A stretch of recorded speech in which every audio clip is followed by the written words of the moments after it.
Margaret had always been secretive about certain aspects of her life, but he had never suspected this. She had concealed her hidden identity, Marie Johnson, so well that even the police had been blindsided by its existence. When they unearthed the encrypted files, the messages revealed a sordid tale of fraud, identity theft, and embezzlement, all carried out in another city. But it wasn't just the financial crimes that rocked Daniel.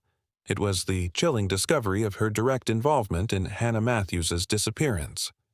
The journal that Margaret had kept hidden in the safe was the linchpin. As the authorities read through it, they realized it was a detailed confession.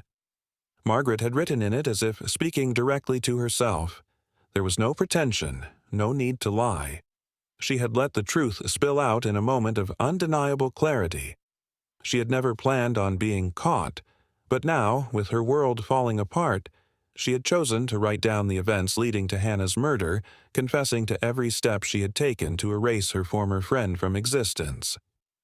The chilling final entry described the fateful evening when she had lured Hannah to Clearwater under the guise of catching up over dinner.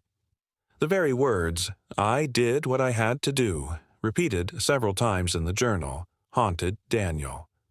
Margaret had written them with a cold detachment, as if she were speaking about a simple errand rather than the life of someone she had once called a friend.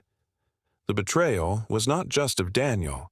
It was of the woman she had once been, now buried beneath layers of deception and regret.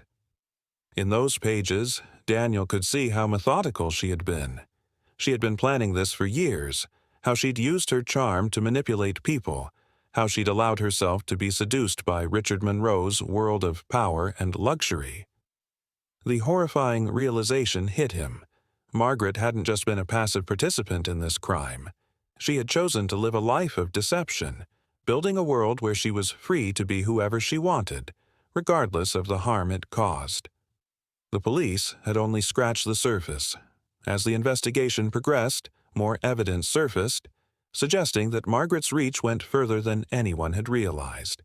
She had not only been involved in the disappearance of Hannah Matthews, but also in a wider network of illegal operations, including money laundering for powerful criminal syndicates across the globe.